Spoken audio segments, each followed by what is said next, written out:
ఉదయకాల సమయంలో fair view Methodist central చర్చ్లో హైదరాబాద్లో WSCS మమ్మల్ని అందరినీ కూడా అభినందిస్తూ ఉన్నాను. అలాగే నన్ను ఆహ్వానించిన మరి గారికి కూడా విజయరత్నారాయణ గారికి, అలాగే జోయల్ పాస్టర్ గారికి కూడా ప్రభు నామంలో వందనాలు తెలియజేస్తూ ఉన్నాను. దేవుడు మనకు అనుగ్రహిస్తున్న ఈ సమయాలు పెట్టే దేవుడికి వందనాలు. కష్టమైన పరిస్థితుల్లో, కొంత డిఫికల్ట్ సిచ్యువేషన్స్లో గత సంవత్సరం ఈ దినాల్లో ఉంటుంది ప్రభు కృప చూపుతున్నారు. ఈ సంవత్సరం కూడా మరి చాలా ఒక రకమైన పాండమిక్ సిచ్యువేషన్లో ఈ విధంగా ఆలయంలో మందిరంలో కలవలేని పరిస్థితి ఉంటూ ఉండింది. కానీ దేవుడు అనుగ్రహించిన కృపను బట్టి, ఆయుష్ను బట్టి, దేవుడు సజీవ లెక్కలో ఉంచిన విధానాన్ని బట్టి దేవుడికి వందనాలు తెలియజేస్తూ ఉన్నాను. ప్రత్యేకంగా మెథడిస్ట్ సంఘంతో మాకు అవినాభావ సంబంధం ఉంది. మేము వర్డ్ అండ్ రీడ్ అనే సంస్థలో, హైదరాబాద్లో ఉన్న సంస్థలో మా పాస్టర్ గారు దాదాపు 20 సంవత్సరాలు సీనియర్ పాస్టర్గా పనిచేశారు. నేను కూడా అక్కడ కౌన్సిలర్గా పనిచేసేదాన్ని. మొయినాబాద్ నుంచి, శ్రీరామ్ నగర్ నుంచి, ఇంకా దగ్గర ఉన్న ప్లేసెస్ నుంచి మాకు చాలా మంది స్టూడెంట్స్ మా హాస్టల్లో ఉంటా ఉండేవారు. సో కానీ నేను ఎప్పుడు రాలేదు, ఇదే ఫస్ట్ టైం ఇక్కడికి రావడము. చాలా సంతోషం అనిపించింది. దేవుడు మీకు చక్కని మందిరాన్ని ఇచ్చారు, ఇంకా పెద్ద స్థలాన్ని కూడా దేవుడు ఇచ్చారు. కాపాడుకుంటూ ఈ విధమైన పరిచర్య జరిగిస్తూ ఉన్నందుకు కూడా దేవుడికి వందనాలు తెలియజేస్తూ ఉన్నాను. అలాగే జోయల్ పాస్టర్ గారు నన్ను ఇంట్రడ్యూస్ చేశారు. ఇక్కడ మరి సంఘం కాబట్టి పాస్టర్ గారు అంటూ ఉన్నాను. మామూలుగా అయితే జోయ్ అని పిలుస్తాను. జోయ్ వాళ్ళ మదర్, నేను ఉస్మానియా యూనివర్సిటీలో కలిసి చదువుకున్నాం. ప్రవీణ్ అక్క నాకు 1 year సీనియర్. తను బిఎడ్ చేసి ఎంఏ చేశారు. నేను 90లో ఆ దినాల్లో నేను ఎంఎస్సీ చేస్తూ ఉన్నాను. 30 సంవత్సరాల పరిచయం ప్రవీణ్ అక్కతో. అలాగే తర్వాత మేనల్ని కూడా పరిచయం అయినాను. వాడు మేనతో నేను క్లాస్మేట్స్, మొదలత శాలిని అని. వీరు కూడా జీవరత్నం పాస్టర్ గారి బిడ్డలు. మెథడిస్ట్ వికారాబాద్లో పరిచయం చేశారు కదా మీ తాతగారు. సో ఎంతో చక్కని కుటుంబ నేపథ్యం ఉంది. అలాగే విజయరత్నయ్య గారి కూడా సంతోషిస్తూ ఉన్నాను ఇప్పుడే కలవడం. బిషప్ అయ్య గారు, చక్కని బిషప్ అమ్మను కూడా దేవుడు మన రీజనల్ కాన్ఫరెన్స్కి అనుగ్రహించారు. దాదాపుగా 2017లో అనుకుంటాను వచ్చినప్పటి నుంచి కూడా అమ్మగారు బిషప్ అయ్యతో, బిషప్ అమ్మగారితో కూడా ఆయా సందర్భాల్లో కలిసి పరిచర్య చేసే ఆధిక్యతను ప్రభు అనుగ్రహించారు. చాలాసార్లు చాలా వివిధ రకాల పరిస్థితుల్లో మరి బిషప్స్ని చూస్తూ ఉన్నప్పుడు చాలా చెప్పినట్టు దైవజనుడు, దేవుని భయం కలిగిన బిషప్ అమ్మ ఉండడం కూడా సంతోషకరమైన విషయం. ఎంతో చక్కగా ఆరాధన చేశారు, చాలా చక్కగా పాటలు పాడారు. I want to appreciate. చాలా చక్కగా స్వర్ణలత గారు కూడా నడిపించారు. ఉదయకాల సమయంలో బహుశా ఉమెన్స్ సండే అని అనుకుంటా ఉన్నాము. But at the same time we have already entered into Christmas season కదా, అందుకని మనం ఆ పాటలు కూడా పాడుకుంటా ఉన్నాం. ఈ రెండు మిళితంగానే ఒక సందేశాన్ని ఇవ్వాలని నేను సిద్ధపడుతూ వచ్చాను. నిమిషం కళ్ళు మూసుకుందాం, ప్రార్థన చేద్దాం. ప్రభు మనతో మాట్లాడాలి. ఈ సమయాన్ని దేవుడు మన హృదయాలను తాకేలాగా, మన జీవితాలు మరింత మార్చబడేలాగా, నిన్నటికంటే ఈ దినం మరికొంత ప్రభువుకి సమీపంగా చేరులాగా మనం ప్రార్థన చేస్తున్నాం.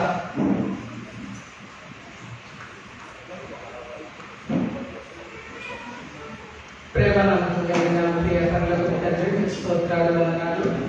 ఈ ఉదయకాల సమయంలో దేవవాక్య పరిచర్యను ఆశీర్వదించమని, మీ సన్నిధిని మాతో ఉంచమని, మా హృదయాలతో మాట్లాడమని ప్రార్థన చేస్తున్నాను. వింటున్న వాక్యాన్ని దృష్టిలో ఎత్తుకుని వెళ్ళిపోకుండా, ముందులో పదులలో పడకుండా సహాయం చేయండి ప్రభు. మా హృదయాలన్నీ కూడా మంచి నేలగా సిద్ధపరచమని, ఆత్మదేవుని యొక్క కార్యాన్ని ఇక్కడ జరిగించమని వేడుకుంటూ యేసుక్రీస్తు నామములో అడిగి వేడుకొంచున్నాం తండ్రి, ఆమేన్. ఆదికాండము 3వ అధ్యాయము 14-15 వచనాలు మనము చదువుకోవడం జరిగింది. ఆదికాండము 3వ అధ్యాయము 14-15 వచనాలు.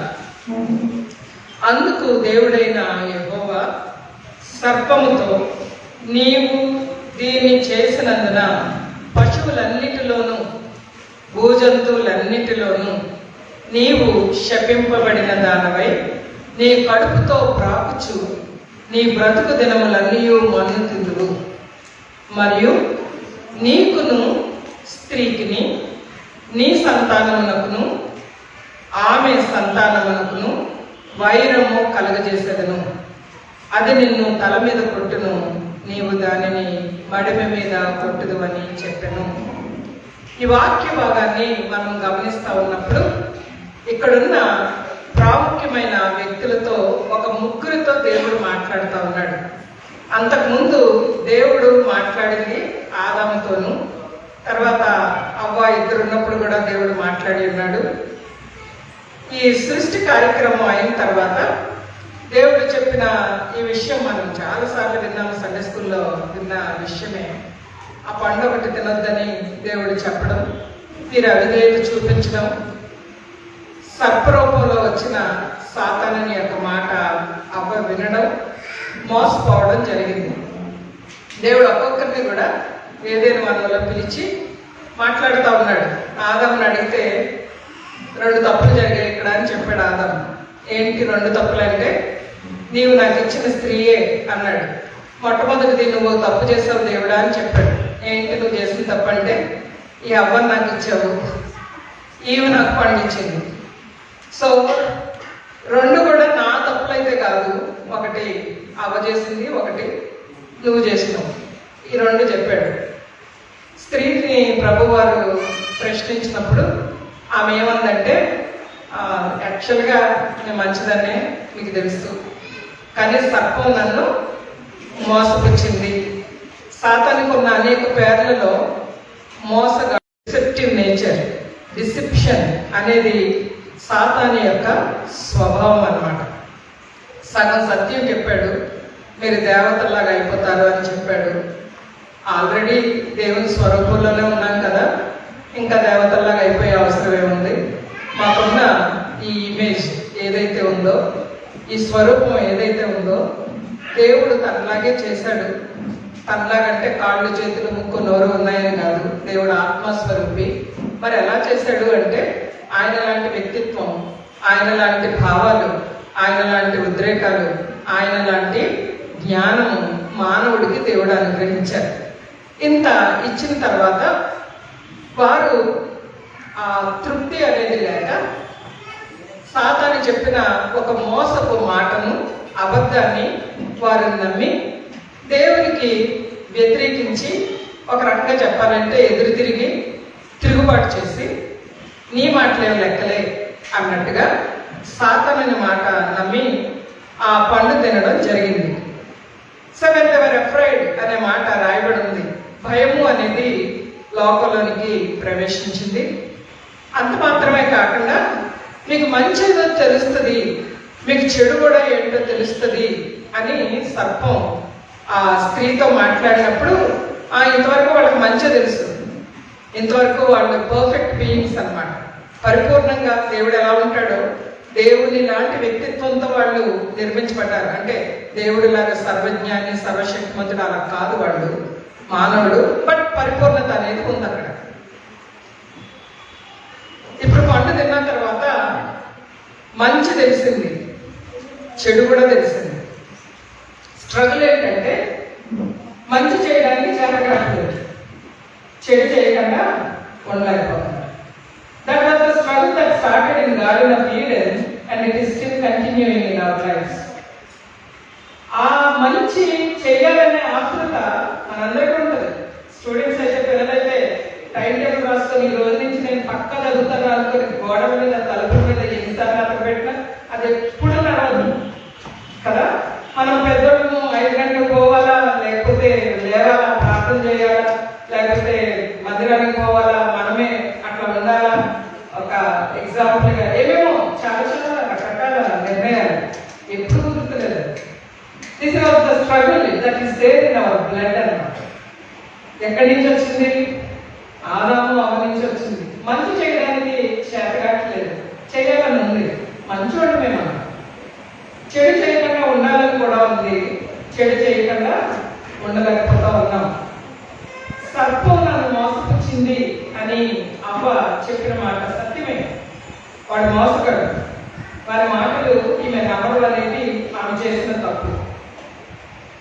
దేవుడు ఇక్కడ కల్పించుకొని సర్పాన్ని కూడా ప్రభు క్వశ్చన్ చేస్తా ఉన్నారు. ఇట్ ఈస్ నాట్ యాక్చువల్గా సర్పము, అది నిజానికి సర్పంతో ప్రభు మాట్లాడలేదు, కానీ సాతానుడితో మాట్లాడుతూ ఉన్నాడు.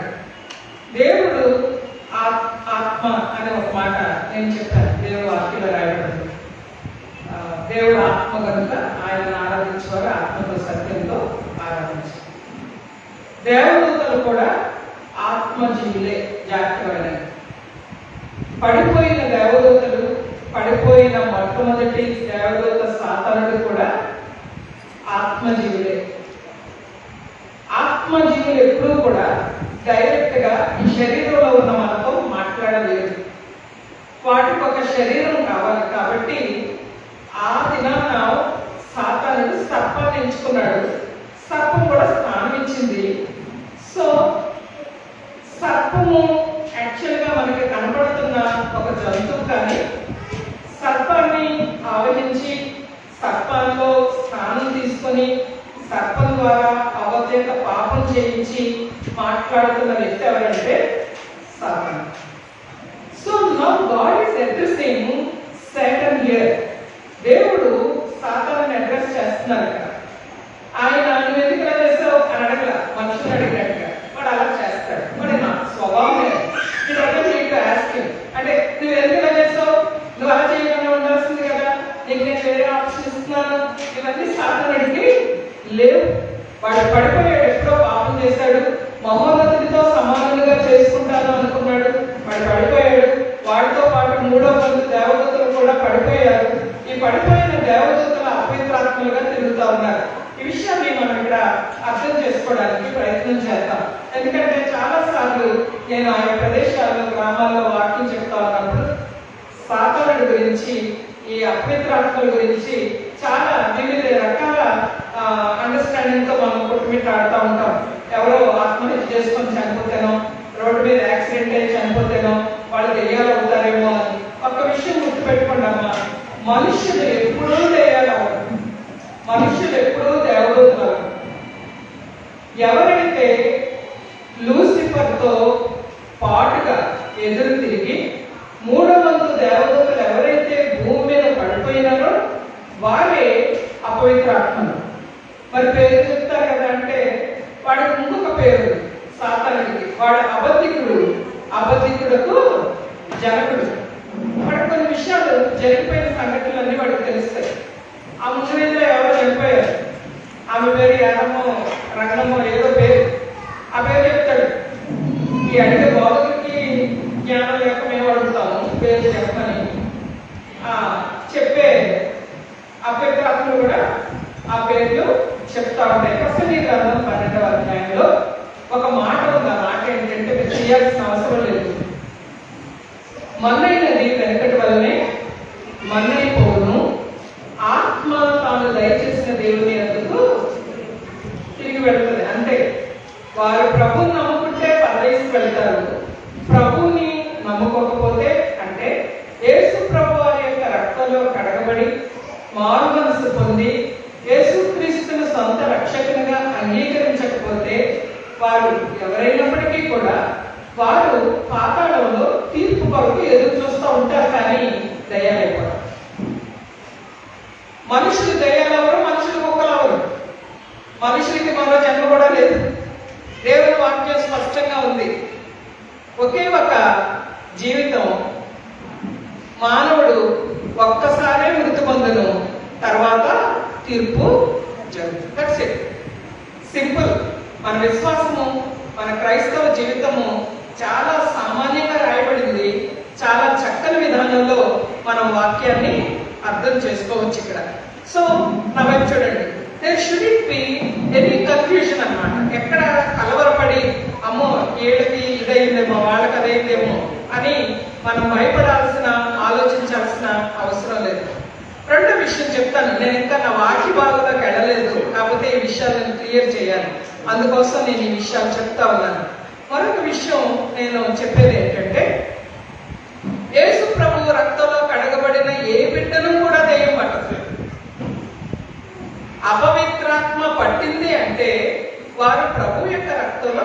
కడగబడిన వారికే అది జరుగుతుంది. కానీ ప్రభు రక్తంలో కడగబడి మారు మనసు పొంది పాపాన్ని విడిచిపెట్టి పవిత్రమైన జీవితాన్ని జీవిస్తున్న వారికి అపవిత్రాత్మ పట్టడం అనేది జరగదు. అయితే మరి విశ్వాసులైన వారికి మరి ఈ విధంగా ప్రభువుని నమ్ముకున్నాక బాప్తిస్మం తీసుకున్న తర్వాత మరి ఏ విధంగానూ దుష్టుడు మనల్ని ఏం చేయడం అంటే చాలా పనులు, చాలా అటాక్స్ మన మీద జరగడానికి అవకాశం ఉన్నది. అయితే మనం ఆదికాండం 3వ అధ్యాయంలో చదువుకున్న లేఖన భాగాన్ని బట్టి మనం ఒక్క విషయం అర్థం చేసుకోవాల్సింది ఏంటంటే, వాడు ఓడిపోయిన శత్రువు మాత్రమే. మనల్ని నిరాశపరచడం, నువ్వెందుకు పనికిరావులే అని చెప్పడం, నీకింకా అయిపోయిందిలే నీ సంగతి అనడము, లేకపోతే ప్రభు కొరకు ఒక నిర్ణయం తీసుకున్న తర్వాత కూడా ప్రభువుకి ఏమాత్రం పనికి రాకుండా నీ సాక్ష్యాన్నైనా కోల్పోయేదా, లేకపోయినట్లయితే ఒక నిరాశలో కన్నా మనల్ని త్రోసివేసి పాపంలో ఊబిలో కన్నా దించివేసి నువ్వు ఇంకా ప్రభువుకి ఏమాత్రం ఉపయోగం లేకుండా చేయడం సాతాను యొక్క ఒక టార్గెట్ అన్నమాట. సో ఈ విషయాలలో మనం చాలా జాగ్రత్తగా ఉండాలి. కొన్ని విషయాలు నేను అవ్వ జీవితంలో నుంచి మనం కొన్ని విషయాలు నేర్చుకోవడానికి ప్రయత్నం చేద్దాం. ప్రభువు సర్పంతో అన్న మాట 15వ వచనంలో 3 విషయాలు మీ దృష్టికి తీసుకొస్తాను. సింపుల్ విషయాలు గుర్తుపెట్టుకోవడానికి ప్రయత్నం చేయండి, నోట్స్ ఉంటే రాసుకోండి. ఒకటి ఏంటంటే, ప్రభు సర్పాన్ని శపించాడు, నువ్వు అనవసరంగా స్నానం ఇచ్చావు, నువ్వు బ్రతుకు దినములన్నీ కడుపుతోనే వాడతావు. Even today we see that a curse అనేది ఉన్నది. రెండోది ఏంటంటే, నీకును స్త్రీకిని నీ సంతానమునకును ఆమె సంతానమునకును వైరము కలగజేసేదను. ఇది దేవుని యొక్క రక్షణ ప్రణాళిక.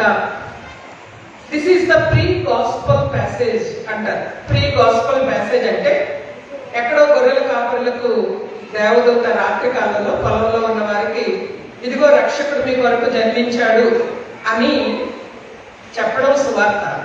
అంటే సర్పాన్ని లేదా సాతానుని దేవుడు శపించిన ఈ శాపం ఉందే, ఇది మనకు ఆదిలోనే దేవుడు అనుగ్రహించిన సువార్త. Eve is the mother of a great promise అండి. అవ్వ దేవుడు వాగ్దానాన్ని అందుకున్న ఒక తల్లి.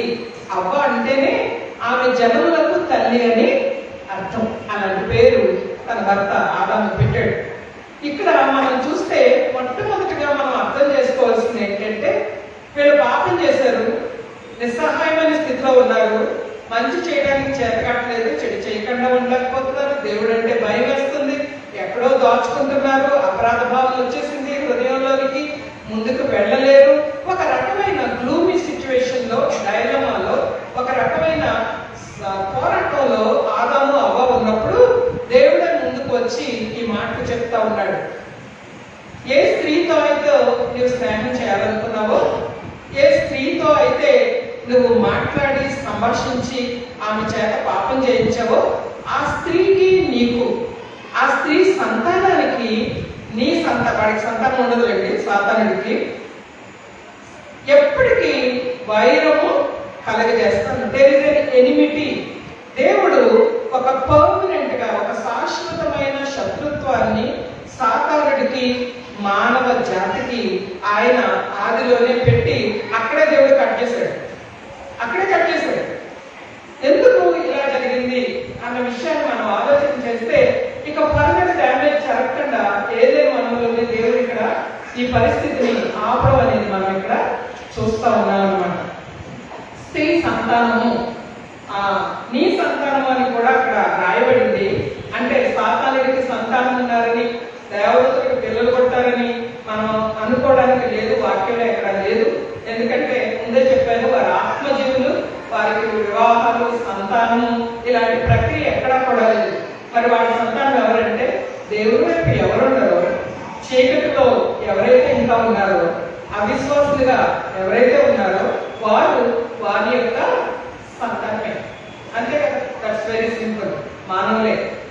సో ఇక్కడ మనం చూస్తే స్త్రీ సంతానానికి నీకు ఎప్పటికీ కూడా వైరము అన్న మాటని మనం అర్థం చేసుకుంటూ స్త్రీ సంతానానికి ఆయన వైరము కలుగజేసి ఇంకొక మాట ఏమంటున్నాడంటే అది నిన్ను తల మీద కొట్టును, నీవు దానిని మడమ మీద కొట్టుదు అని చెప్పాను. ఇది విమోచన ప్రణాళిక, దేవుడిచ్చిన విమోచన ప్రణాళిక. విమోచన ఎప్పుడూ కూడా సాక్రిఫైస్ లేకుండా, బలులు లేకుండా విమోచన అనేది జరగదు. పాత నిబంధన అంతా కూడా మరి కోడెలను, వాళ్ళు మరి గొర్రెలను, గొర్రె పిల్లలను, పేదవారైతే పావురాలను దేవాలయానికి తీసుకొచ్చి బలి అర్పించేవారు. రక్తం చెందింపబడకుండా పాప క్షమాపణ అనేది జరగదు. మరి ఇక్కడ విమోచన గురించి ప్రభు మాట్లాడుతూ ఉన్నాడు, దేవుడు మాట్లాడుతూ ఉన్నాడు. దేవుడైన యెహోవా ఎవరు విమోచించాలి, ఎవరు తల మీద కొట్టాలి, ఎవరు అంటే ఏ మానవుడు సరిపోవడం లేదు, ఏ మానవుడు కూడా సరిపోవడం లేదు. మరి ఎవరు రావాలి? దేవుడే మానవుడిగా రావాల్సిన ఆవశ్యకత ఎంతో ఇక్కడ కనిపిస్తా ఉంది. అవసరత ఉంది. మానవుడు, ఏ మానవుడు కూడా పాపంలో నుండి తనను తాను బయటకు తెచ్చుకోలేని స్థితిలో మానవుడు ఉన్నాడు. ఆదాము అవ్వ స్ట్రగుల్ గురించి మనం ఆల్రెడీ నేను చెప్పాను. Okay, nobody can come out of that. ఇద్దరు చిన్నపిల్లలు బురదలో ఆడుకుంటా ఉన్నారు. ఓకే, ఆడుకుంటా కొద్దిసేపు అయ్యాక చాలా బురద అనిపించరా, నీ బురదని కొంచెము తీసేస్తా, శుభ్రం చేస్తా అని వీడి ఇట్లా తుడిచాడు. తుడిస్తే ఏమైంది? వీడి చేతికి ఆల్రెడీ మట్టుంది, అది కొంచెం వాడు తలకంటింది. అరే నేను నిన్ను బాగు చేస్తారా అని వాడు కూడా ఇటువైపు కొంచెం తుడిచాడు. మానవుడు ఇంకొక మానవుడికి నీతి చెప్పినా, మానవుడు మరొక మానవుడి పాపం తీసేయాలనుకున్నా ఇదే జరుగుతుంది. ఏ మానవుడు కూడా మరొక మానవుని యొక్క పాపాన్ని కానీ లేదా నరకం నుంచి కానీ తప్పించలేడు. దేవుడే మానవుడే రావాల్సిన అవసరత ఎంతగానో దేవుని వాక్యంలో రాయబడి ఉంది. గొర్రెల యొక్క మేకల యొక్క రక్తం వలన విమోచన కలగదు, కలగలేదు కూడా. అందుకే ఇక్కడ స్త్రీ సంతానము అన్నది ఎవరు అంటే అది ప్రభు అయిన యేసుక్రీస్తు వారు అన్న విషయాన్ని మనం ఇక్కడ అర్థం చేసుకోవాలి. అందుకే నేను గలతీయులకు రాసిన పత్రిక కూడా చదివించాను. గలతీయులకు రాసిన పత్రికలో 4వ అధ్యాయము 4వ వచనంలో రాయబడిన మాటలు మనం గమనించినట్లయితే, కాలము సంపూర్ణమైనప్పుడు దేవుడు తన కుమారుని పంపాడట. ఆయన స్త్రీ యందు పుట్టి ధర్మశాస్త్రములకు లోబడిన వారిని విమోచించుటకై ఆయన ధర్మశాస్త్రానికి లోబడిన వాడు ఆయను అని రాయబడింది. అక్కడ కాలము సంపూర్ణమైనప్పుడు ఇక్కడ ఒక స్టోరీని మనం చక్కగా అర్థం చేసుకోవడానికి ప్రయత్నం చేద్దాం. మొట్టమొదటి పాయింట్ ఈ ప్రామిస్ లో, లేదా సాతానుడికి ఇది శాపము, మనకైతే వాగ్దానం. మొట్టమొదట క్రిస్మస్ ప్రామిస్ ని లేదా క్రిస్మస్ వాగ్దానాన్ని రిసీవ్ చేసుకున్నది ఎవరు అంటే అవ్వ అన్న విషయాన్ని మనం ఇక్కడ అర్థం చేసుకోవాలి. స్త్రీ సంతానము. బహుశా సాతానుడు అనుకొని ఉంటాడు, ఆదాము అవ్వ ఏదైనా వనంలో నుంచి వెలువట్టబడ్డాక వారికి కయీను హేబెలు జన్మించారు. హేబెలు అర్పణని దేవుడు అంగీకరించారు.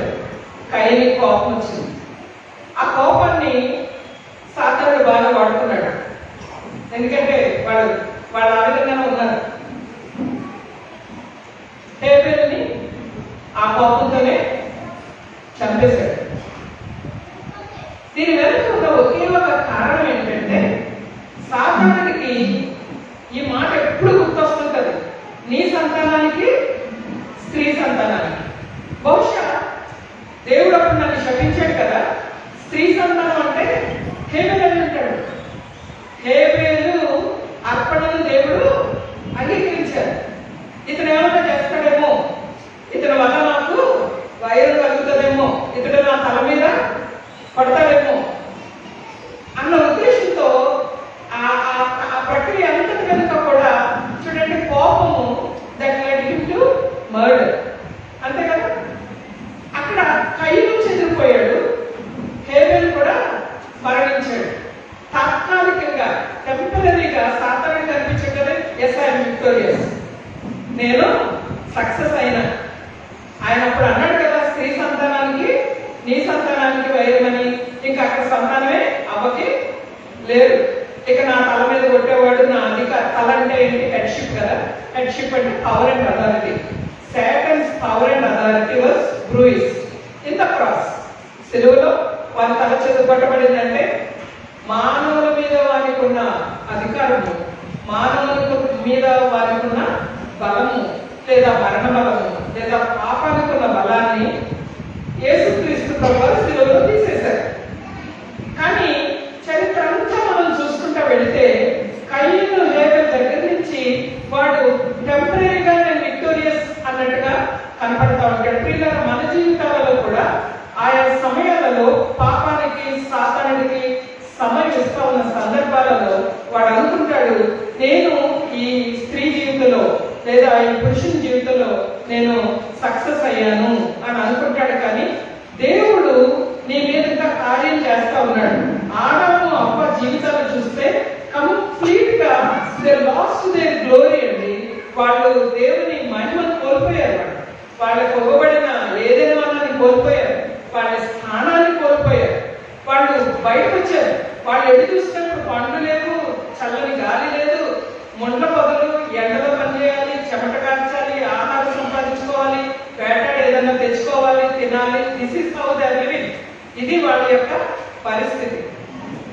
కయ్యను లేడు, హేబెల్ లేడు అనుకున్న పరిస్థితుల్లో మనం 4వ అధ్యాయంలో చూస్తే 4వ అధ్యాయము 25, 26 వచనాలు. ఆదమ్మ తన భార్యను కూడినప్పుడు ఆమె కుమారుడు కని కయ్యను చంపిన హేబెలునకు ప్రతిగా దేవుడు నాకు మరి యొక్క సంతానమును నియమించిన అనుకొని అతనికి షేతు అని పేరు పెట్టెను. ఏం పేరమ్మా?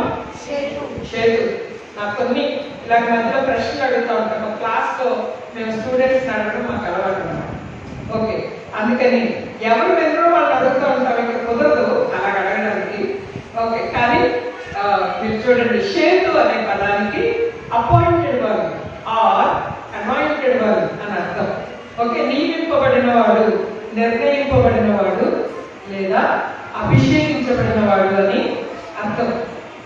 బహుశా సాతానుడు అనుకుని ఉంటాడు, మళ్ళా ఇంకొక ఆఫ్ స్ప్రింగ్, ఇంకొక సంతానము మళ్ళా అవ్వకి దేవుడు ఇస్తాడని సాతానుడు అనుకుని ఉన్నాడు.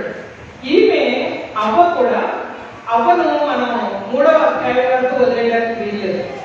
అవ్వ గురించిన మరికొన్ని విషయాలు 4వ అధ్యాయంలో కంటిన్యూ అవుతా ఉన్నాయి. మనం అర్థం చేసుకోవడానికి ప్రయత్నం చేయాలి. ఆదాము అవ్వ కూడా వారిలో ఉన్న ఒక సుగుణం ఏంటంటే, దేవుడు ఏదైనా వనలోంచి వెళ్ళిపోమన్నప్పుడు మేమేం తప్పు చేసినాం? పండు తిన్నాం, అంతే కదా. మేము పోవాలన్నా ఇక్కడి నుంచి? మేము గాడి చేయాలన్నా? మమ్మల్ని తీసేస్తారా ఇక్కడి నుంచి? ఏం అడగలేదు. They have a godly fear. దేవుడు అంత ఛాన్స్ కూడా ఇవ్వలేదు వాళ్ళకి. ఆమెకి ప్రసవ వేదన అంటే తెలియదు, బాల్యమే తెలియదు ఆమెకి. ఆమె ఏమన్నా శిశువుగా పుట్టిందా? ఆమె బహుశా ఇది ఎట్లా ఉంటుందంటే, మనం పిక్చరైజ్ చేసుకుంటే కాలేజీ నుంచి ఇంట్రో డిగ్రీ అయి రాగానే పెళ్లి చేశారు. బాల్యం తెలియదు, ఫ్రెండ్స్ లేరు, అమ్మ లేరు, ప్రెగ్నెన్సీ తెలియదు, ప్రసవం ఎలా ఉంటుందో ఏమీ తెలియదు. కొట్టినా, తిట్టినా, ప్రేమించినా, శపించినా, దీవించినా, విమోచించినా ఎవరు చేయాలి? దేవుడే చేయాలి. So he took the initiation. ఆయనే ఆ చొరవంతా, అందుకే ఆయనే తీసుకున్నాడు. అందుకే ఆయనే బట్టలు కుట్టించాడు. ఆ ఆకులు కుట్టుకున్నారండి. ఎంత ఫూలిష్నెస్ అనిపిస్తుంది. ఎన్ని రోజులు ఉంటాయి ఆకులు? మనం మనం మన పాపానికి, మన సిగ్గుకి, మన అవమానానికి మనం ఎంచుకునే పరిష్కారాలు అలా ఉంటాయన్నమాట. ఆకులు కుట్టుకున్నట్టుంటాయి. దేవుడు ఒక చర్మాన్ని అక్కడ తీసుకొచ్చాడంటే ఒక బలి అనేది అక్కడ జరిగింది.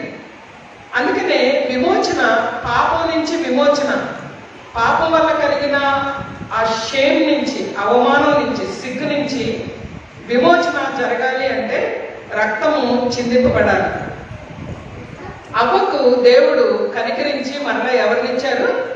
షేతునిచ్చారు. ఎంత బాధ చూడండి. భూమండలంలో వాళ్ళిద్దరే ఉన్నారు. ఇద్దరే కొడుకులు ఒకరినొకరు చంపుకున్నారు. కయీనుకి దేవుడు ఒక ముద్ర వేశాడు, కయీను బయటకు వెళ్ళిపోయాడు. కయీను లేడు, హేబెల్ లేడు, ఏదైనా అనుకోలేదు. వీళ్ళిద్దరు మంచుకున్నారంటే వీళ్ళిద్దరికి ఒకళ్ళు చూస్తే ఒకళ్ళకి కోపం వస్తుంది, నీ వల్ల ఇది జరిగింది, నీ వల్ల ఇది జరిగింది. ఇంట్లో కూడా అంతే కదా, అంటే మీరు కాదు సాధారణంగా చెప్తున్నారు, చాలా ఇళ్లలో అంతే కదా. తప్ప ఎవరు కూడా భార్య తీసుకోదు, భర్త తీసుకోడు, పిల్లలమో అమాయకంగా చూస్తూ ఉంటారు. మనం ఏం చేస్తున్నారు వీళ్ళిద్దరు. ఆదాము అవ్వ పరిస్థితుల్లో, ఇలాంటి కఠినమైన పరిస్థితుల్లో దేవుడు చేతినివ్వడం అనేది, దేవుడు తను ఏదైతే వాగ్దానం చేశాడో స్త్రీ సంతానం ద్వారా అన్నది మనం అక్కడ చాలా స్పష్టంగా చూడొచ్చు. షేతు కుమారుడి పేరు ఏనోష్. ఈనోష్ అంటాము, ఏనోషు. ఏనోషు పుట్టాక జరిగిన ఒక గొప్ప క్రియ ఏంటంటే యెహోవా నామమున ప్రార్థన చేయుట ఆరంభమైనది. అవ్వ కూడా ఎంత చక్కగా మాట్లాడిందంటే, షేతు పుట్టగానే యెహోవా దయ వలన ఏమనుంది చూడడం అక్కడ బైబిల్లో, దేవుడు నాకు మరి యొక్క సంతానమును నియమించెను, అపాయింటెడ్ వన్ అని చెప్పాను కదా మీనింగ్. దేవుడు నాకు ఇచ్చాడు, ఆదాము ఇవ్వాల. ఒక్కసారి రాహేలుకి విషయం అర్థం కాల, యాకోబుతో కొట్లాట పెట్టుకుంటది. అదిగో లేక అంతమంది పిల్లలు పడుతున్నారు, నాకు పిల్లలు లేరు, ఏమో చేయంటే యాకోబు అంటాడు, ఏమన్నా దేవుడినా? అవ్వకు ఆ విషయం తెలుసు, సంతానం అనేది దేవుడిస్తాడు, అంతే, దేవుడిచ్చేది. సో ఆ అవ్వ ఈయనంత కఠినంగా నాకు ప్రసవ వేదన పెట్టాడే, అంత మంచి వనంలోంచి నన్ను బయటకు వెళ్ళగొట్టాడే, ఈ దేవుడే ఏం దేవుడు, ఈ దేవుడికి ప్రేమే లేదు, ఇట్లాంటి మాటలు అవ్వ అనలేదు. అవ్వ శిక్షను, దేవుడిచ్చిన శిక్షను స్వీకరించింది, దేవుడి యొక్క వాగ్దానాన్ని కూడా నమ్మింది. నా సంతానంతోనే నన్ను ఏ దుష్టుడైతే మోసపుచ్చాడో ఆ నా సంతానము ద్వారానే ఆ దుష్టుని యొక్క తల చితకొట్టబడుతుంది అన్న విషయాన్ని ఈమె పూర్తిగా నమ్మింది. అమ్మ, స్త్రీలుగా మనం చేయాల్సిన 2-3 పాఠాలు ఇక్కడ మనం నేర్చుకుందాం. ఒకటి ఏంటంటే, కుటుంబంలో ఉన్న దేవుని క్రమాన్ని ఎప్పుడూ దాటద్దు. కుటుంబానికి దేవుడిచ్చిన క్రమం ఏంటంటే, భర్త నాయకుడు, భార్య నడవలసిన అవసరం ఉంది. ఆదికాండంలో 2 స్త్రీలు దీన్ని దాటారు.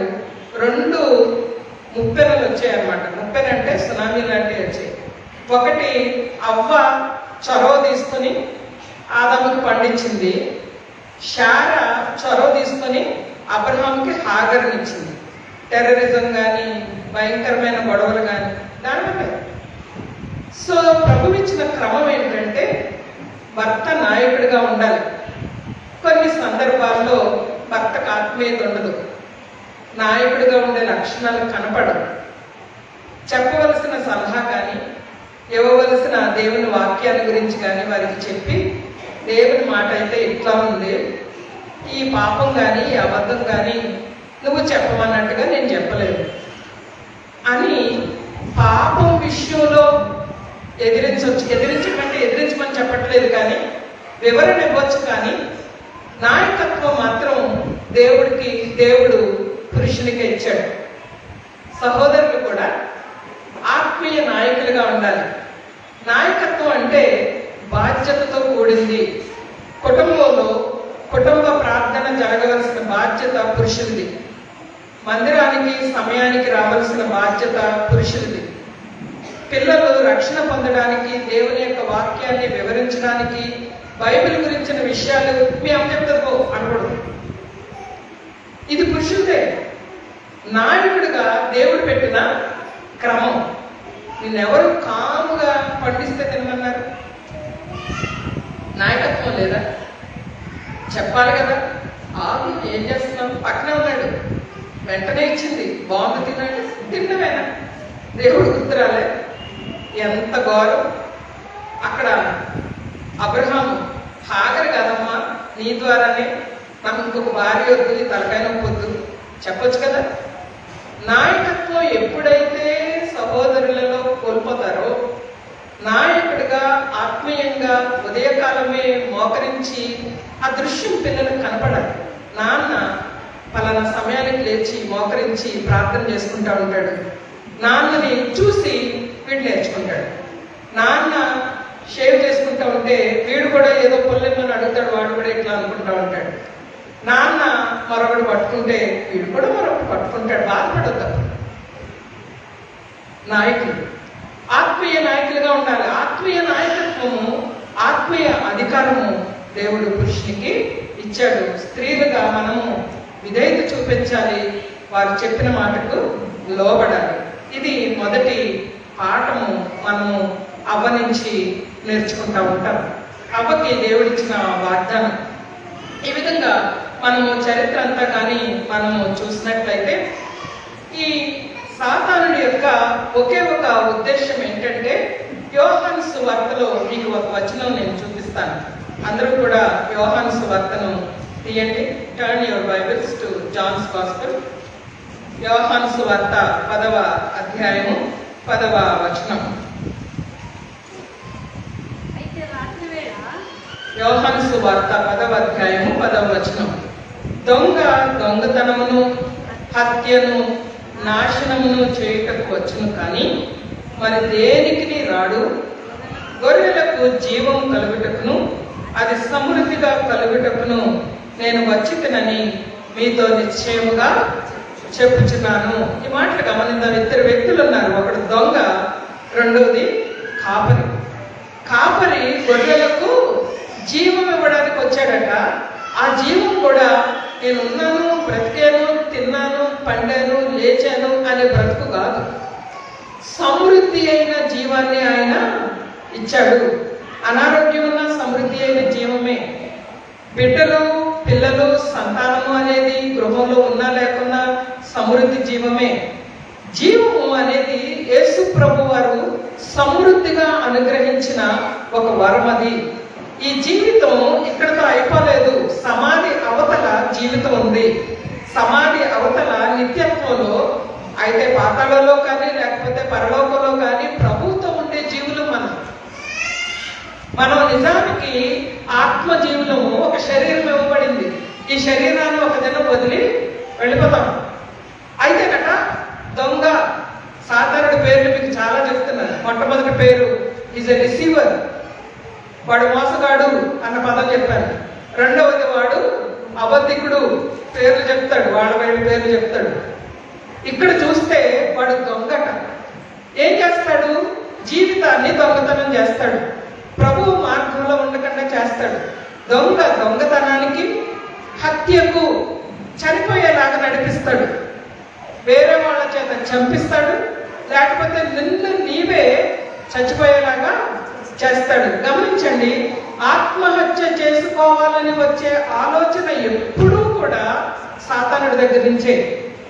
దేవుడి దగ్గర నుంచి ఆత్మహత్య చేసుకోమని, జీవితాన్ని తీసేసుకోమనే ఆలోచన ఎప్పుడూ కూడా దేవుని దగ్గర నుంచి రాదు అన్న విషయాన్ని మీకు నేను జ్ఞాపకం చేస్తా ఉన్నాను. వాడు హత్యకు, మూడో విషయం ఏంటి? నాశనము. somehow he wants to destroy your life. ఏ విధంగా అన్నా సరే నీ జీవితాన్ని సమృద్ధి జీవంగా జీవించకుండా నశింపు చేయడానికి, నాశనానికి వాడు నడిపిస్తాడు. ఈ విషయాన్ని అవ్వ గుర్తించింది. వాడు ఒక కొడుకు ఇంకో కొడుకుని హత్య చేసేటట్లు చేశాడు. నన్ను దేవుడి నుంచి దూరం చేశాడు. ఆదాముకి నాకు మధ్యలో కొట్లాట తీసుకొచ్చాడు. కాబట్టి షేతు పుట్టాడు. షేతుకు మళ్ళా ఏనోషు పుట్టాడు. వారు అనుకున్నారు, మనం కుటుంబ ప్రార్థన చేయాలి. ఇక్కడి నుంచి మన బిడ్డల కోసం మనం ఏం చేయాలి? ప్రార్థన చేయాలి. జోయల్ చెప్తా ఉన్నాడు కదా, నాకు ఒక్కడే కొడుకు జస్ట్. ఇక్కడ ఆ పేరు నేను మీకు చెప్తేనే తెలిసింది, నా కొడుకు పేరు జస్టిన్ అని. అంతే కదా? నా గురించి కానీ, నా గురించి చేస్తుంటారు. నా కొడుకు గురించి ఎవరన్నా ప్రార్థన చేస్తారా? ఇక్కడ తండ్రులు కానీ, తల్లులు కానీ ఎవరన్నా చేసుకుంటారు? ఎవరు చేయరు. చేయాల్సిన అవసరం కూడా లేదు. నా కొడుకు గురించి ఎవరు చేయాలా? గెస్ట్ స్పీకర్ చేస్తారా? ప్రేయర్ టవర్కి లెటర్ అయినా చేయమని కానుక పంపిస్తే సరిపోతుంటారా? 10th క్లాస్ పాస్ అవడానికి 1000 రూపాయలు ప్రేయర్ టవర్కి పంపిస్తే సరిపోద్దా? ఎవరు ప్రార్థన చేయాలి పిల్లల కోసం? మనం ఊరికి నేను లేచి పడక మించి అలాగా తయారుపడి ఇలా మందిరానికి వచ్చి కూర్చుంటే ఏం ప్రయోజనం ఉంటుంది? బిడ్డలకి కంచె ఎవరు వేయాలి? తల్లి, తండ్రి. కుటుంబ ప్రార్థన. The families that pray together stay together. ఏ కుటుంబం అయితే ప్రార్థన చేస్తారో ఆ కుటుంబం నిలబడుతుంది. చాలాసార్లు కుటుంబాలలో అంటే మనం మంచిగా రెడీ అయ్యి వచ్చి కూర్చుంటాం, కానీ మనల్ని ఒక్కొక్కరిని కదిపితే నాకు ఉంటాయి, మీకు ఉంటాయి, ఎన్నెన్నో కథలు వస్తాయి బయటికి. ఎంతో బాధ వస్తుంది, ఎన్నో కన్నీళ్ళు ఉంటాయి, ఎంతో కష్టం ఉంటుంది. షేతు పుట్టిన తర్వాత, ఏనోషు పుట్టిన తర్వాత యెహోవా నామమున ఏం చేశారండి? వాళ్ళు ప్రార్థన చేశారు. చరిత్ర అంతటిలో కూడా ఎప్పుడు దేవుడు ఒక కార్యాన్ని చేయాలన్నా సరే ఒక శిశువు ద్వారానే దేవుడు కార్యం చేస్తా వచ్చారు. కానీ ఆ శిశువుని చంపడానికి ఎప్పుడూ సాతానుడు సిద్ధంగా ఉన్నాడు. నిర్గమాకాండంలో 2వ అధ్యాయంలో లేవి వంశస్థుడు ఒకడు లేవి కుమార్తెను వివాహం చేసుకునను అనే మాటలు రాయబడి ఉన్నాయి. మోషే యొక్క జన్మం గురించి చూస్తే మోషే పుట్టేసరికి ఒక ఆజ్ఞ ఉన్నది. ఆ ఆజ్ఞ ఏంటంటే మొదటి అధ్యాయము 20-21 వచనాలు చూద్దాం. దేవుడు ఆ మంత్రసానులకు మేలు చేసెను, ఆ జనము విస్తరించి మిక్కిలి ప్రబలను, ఆ మంత్రసానులు దేవునికి భయపడినందున ఆయన వారికి వంశాభివృద్ధి కలుగజేసెను. 22వ వచనం. అయితే ఫరో హెబ్రీలలో పుట్టిన ప్రతి కుమారుని నదిలో పారవేయండి. మోషే ద్వారా దేవుడు ఒక గొప్ప కార్యం జరిగించాలి అని మోషే పుట్టక మునిపే సాధారణ ఆల్రెడీ ఒక గవర్నమెంట్ రూల్ అక్కడ పెట్టించాడు. ఏంటి ఆ రూల్ అంటే, మగపిల్లలు ప్రతి ఒక్కడు పుట్టిన వెంటనే ఎక్కడ పడేయాలి? నదిలో పడేయాలి. దొంగతనమునకు, హత్యకు, నాశనానికి వస్తాడు. సాధారణంగా ఆ విషయం తెలుసు. నీ సంతానమునకు, స్త్రీ సంతానానికి వైరం. మోషే 430 సంవత్సరాలు ఐగుప్తులో ఇశ్రాయేలీయులు చీకట్లో ఉన్న వారిని విడిపించాడు. ఇతను ఒక గొప్ప నాయకుడు అవుతాడు అన్న విషయం ముందే తెలిసి మోషే పుట్టిన సమయంలో చాలా మంది పిల్లల్ని నైల్ నదిలో పడేస్తుంటారు. యాకోబు, అబ్రాము, మోషే తల్లిదండ్రులు ఇద్దరు కూడా హెబ్రీ 11:23లో రాయబడి ఉంటుంది. మోషే తల్లిదండ్రుల విశ్వాసమును బట్టి వారిని పడవేయక వారిని దాచిపెట్టి ప్రభు యొక్క కృపలో పెంచారన్నమాట. దేవుడు ఆనర్ చేశారా? ఆనర్ చేశారు. రాజుకుమారి కుమార్తె వచ్చి పెంచుకుంది. రాజకుమార్తె పెంచడమే కాకుండా యాకోబు పెంచినందుకు రాజకుమార్తె ఆమెకి చేతులు ఇచ్చింది. భలే ఉందా ఇది? ఈ ప్రిన్సిపల్ అప్పుడే కాదు, ఇప్పుడు కూడా అప్లై అవుతుంది. బిడ్డల్ని దేవుడు మనకి ఇస్తాడు. కుటుంబ విషయం మరలా నేను మాట్లాడుతూ ఉన్నాను. పిల్లలు దేవునికి చెందినవారు. వాళ్ళ మీద నువ్వు ఎంబీబీఎస్ఏ చదువు, నువ్వు ఇంజనీరింగే చదువు, నువ్వు ఇంకోటే చదువు అని ఉండాల్సిన అవసరం లేదు. వాడు ఏం చదువుతాడో, ఎలా ప్రయోజకుడు అవుతాడో మనం చెప్పాల్సింది దేవుని భయం. ఫరో కుమార్తె అంటది, పిల్లడు నా పిల్లడు నాకు దొరికాడు నీళ్ళల్లో, నువ్వు మాత్రం పాలిచ్చి పెంచు, జీతం ఇస్తా. దేవుడు చెప్పే మాటలు అంతే ప్రతి తల్లికి తండ్రికి. పిల్లలు నాకు చెందిన వాళ్ళు పిచ్చి పిచ్చి పాటలు, పిచ్చి పిచ్చి యాక్షన్లు ఏమి కూడా నేర్పించకండి, ఆనందపడిపోవద్దు. అందులో వాళ్ళని దేవుని యొక్క భయంలో పెంచండి, జీతం నేను ఇస్తాను. ముగ్గురికైనా ఆయన పెంచుతాడు, ఒక్కళ్ళనైనా ఆయన పెంచుతాడు. కలవరపడాల్సిన అవసరం లేదు.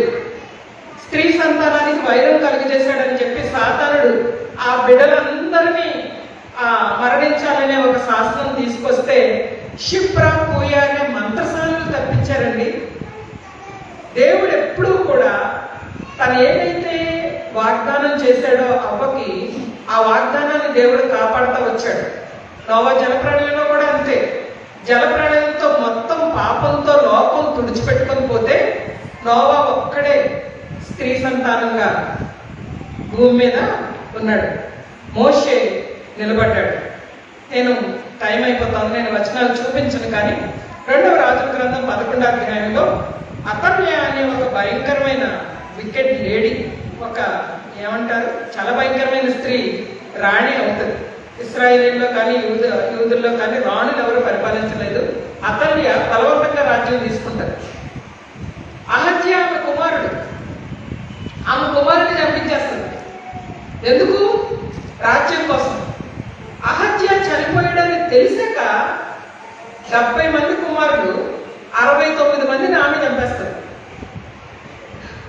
రాజ్యం కోసం బిడ్డలు చంపేసిన తల్లి. ఇప్పుడు వస్తాయి బ్రేకింగ్ న్యూస్లో మనకి, వాటిని చూసి అమ్మో ఇలాగ పాపం యొక్క భయంకరత్వం బైబిల్లో బాగా రాయబడింది. ఈ అతల్య అనే స్త్రీ యోధ రాణి, యోధ వంశంలో నుంచే కదా సాతానుని యొక్క తలను చితగొట్టేవాడు రావాలి. సో సాతానుడి యొక్క ప్లాన్ అతల్య ద్వారా నెరవేర్చుకోవాలనుకున్నాడు. అయితే ఒక స్త్రీ, మేనత్ అయ్యే ఒక స్త్రీ ఏం చేస్తుందంటే ఆ 70వ సంతానం అయిన యోవాష్ని దాచిపెడుతుంది. ఎక్కడ? యెహోవా మందిరంలో. 6 సంవత్సరాలు యెహోవా మందిరంలో వాడు దాచబడ్డాక యోవాషుకి 7 సంవత్సరాలు వచ్చేసరికి యూదులందరూ కలిసి యోధా రాజ్యం మీద 7 సంవత్సరాల యోవాష్ని రాజుగా చేస్తారు. దేవుడు అవ్వకిచ్చిన వాగ్దానం స్త్రీ సంతానం యూదుల్లో నుంచే రావాలి. మరి యేసు ప్రభు వారు అక్కడ కాపాడడం అనేది మనం చూస్తాం. నోవాహు ఒక్కడే మిగిలాడు, మోషేను కాపాడాడు. ఇక్కడికి వచ్చేసరికి యూదుల్లో యోవాషుని కాపాడాడు. అలాగే ఎస్తేరు గ్రంథంలో చూస్తే హామాన్ అనే దుష్టుడు యూదులందరూ మరణించాలనే ఒక ఆజ్ఞ అహశ్వేరోషు దగ్గర నుంచి తీసుకొస్తాడు. ఎందుకు సాతానుడు ఇలాగ నశింపు చేయాలి అనే ప్రయత్నంలో ఉన్నాడు యూదులంటే వాడికి ఒక్కటే భయం. ఆదికాండం 3వ అధ్యాయం 15వ వచనం. వాడెవడు వస్తాడు, ఆ వచ్చిన వాడు నా తలను చితగొడతాడు, నా అధికారం పోతుంది, నా బలం పోతుంది. కాబట్టి ఈ యూదుల నుంచే వస్తాడు. కాబట్టి యూదులందరినీ నాశనం. ఎప్పుడు సక్సెస్ అవ్వలేదు. సక్సెస్ అయినట్టుగా అనిపించేవాడు, ఎప్పుడు కూడా కాలేదు. మత్తయి సువార్త 2వ అధ్యాయం, మత్తయి సువార్త 2వ అధ్యాయము మొదటి 2 వచనాలు చదువుదాం. రాజైన హేరోదు దినములయందు యూదయ దేశపు బెత్లెహేములో యేసు పుట్టిన పిమ్మట ఇదిగో తూర్పు దేశపు జ్ఞానులు యెరూషలేమునకు వచ్చి, యూదుల రాజుగా పుట్టినవాడెక్కడున్నాడు? తూర్పు దిక్కున మేము ఆయన నక్షత్రమును చూచి ఆయనను పూజింపవచ్చితిమని చెప్పి. హేరోదు రాజు ఈ సంగతి విన్నప్పుడు అతడును అతనితో కూడా యెరూషలేము వారందరూ కలవరపడి. ఈయన ఒక్కడ కలవరపడింది అని రాయబడిన ఒకే ఒక వ్యక్తి ఎవరంటే క్రిస్మస్ టైంలో హేరోదుతో పాటు యెరూషలేములో ఉన్న మతాధికారులు. వాళ్ళే ఇష్టమైపోయారు. గొల్లలకి చెప్తే దే వర్ వెరీ హ్యాపీ, ఆనందంతో వెళ్ళిపోయారని ఉంటుంది. బెత్లెహేముకి జ్ఞానులు ఎక్కడి నుంచో వెతుక్కుంటూ వచ్చారు. అందరికీ సువార్త కదా ఇది, దేవుడు అందరికీ అందజేశాడు సువార్త. హేరోదు దగ్గర నుంచి వచ్చిన ఇమ్మీడియట్ రెస్పాన్స్ ఏంటంటే చాలా డిస్టర్బ్ అయ్యాడు. వాడు ఆల్రెడీ సాతానుడి చేత వాడబడతా ఉన్నాడు. హేరోదు దినములయందు అనే మాట బైబిల్లో చదివితే చాలా భయంకరమైన దినాలు అని అర్థం చేసుకోవాలన్నమాట. చాలా చీకటి దినాలు.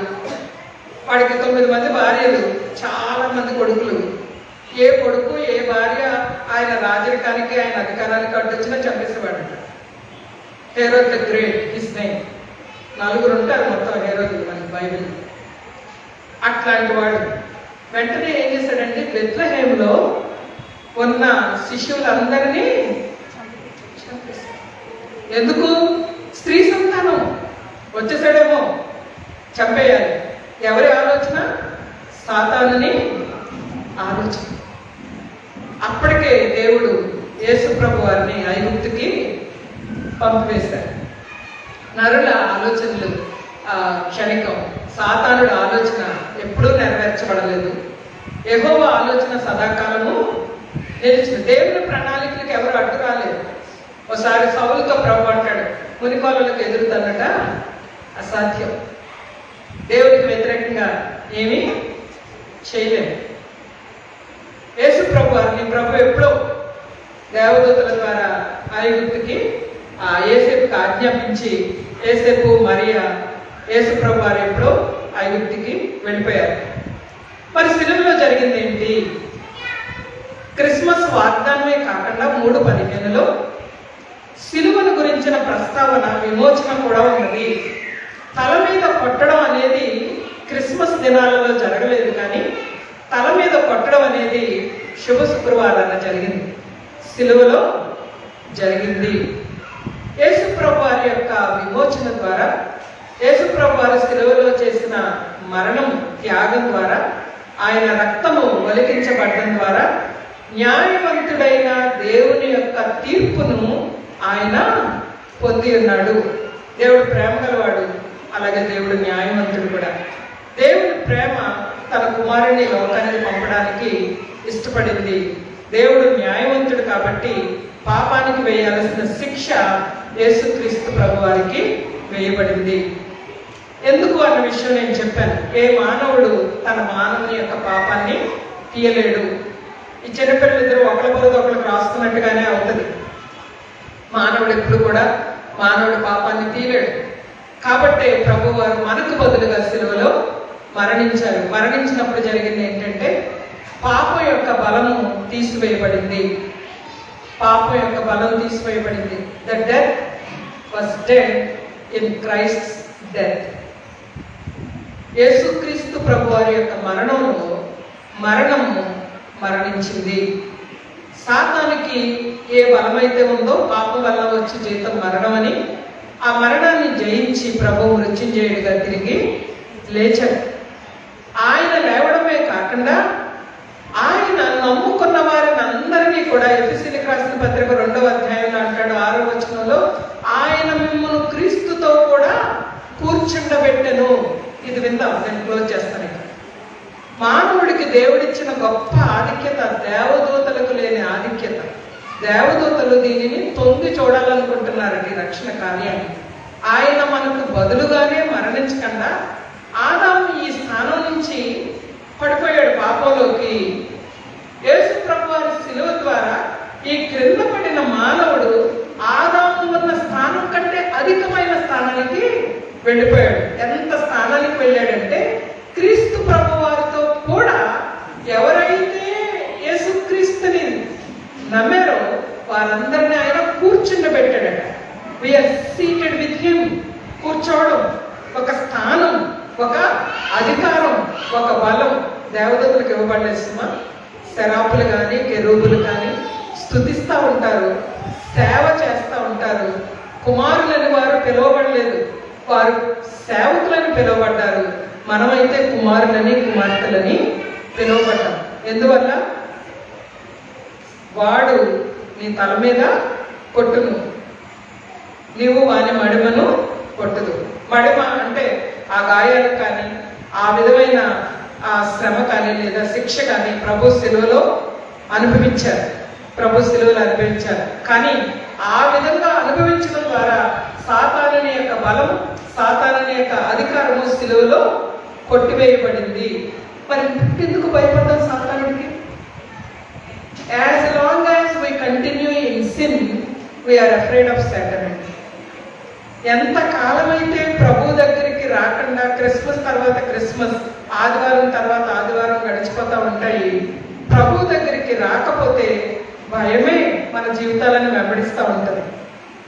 ప్రభు నందు విశ్వాసం ఉంచితే, ప్రభు రక్తంలో కడగబడితే, ప్రభువా నువ్వు వాడి తల సిలువలో చితక్కొట్టావు, వానికి నా మీదకి అధికారం లేదు, నన్ను క్రీస్తుతో కూడా పరలోకంలో కూర్చుండబెట్టావు అని మనం నమ్మినట్లయితే జీవిత యాత్రలో భయం లేదు. కరోనా రానివ్వండి, ఒకవేళ మరణిస్తే మరణిస్తాం. ఎనీవే జీవితం తాత్కాలికమే, ప్రభు దగ్గరికి వెళ్ళిపోతాం. లేదా కష్టంలో కూడా ప్రభుతో కలిసి జీవిస్తాం. గాఢాంధకారపు లోయలో సంచరించిన ఏ అపాయమునకు భయపడు. ఎందుకు భయం వెంటాడుతుంది? ఎందుకు అనిశ్చయత? రేపేమైపోతుందో అనే భయం ఎందుకు? ప్రభు నందు విశ్వాసం ఉంచుతాం. ప్రభు అనుకున్నాడు క్రిస్మస్ మనకు తీసుకొచ్చే వాగ్దానం ఇదే. నిస్సహాయం అయిపోయారండి ఆదాము అవ్వ ఏదైనా మనలో.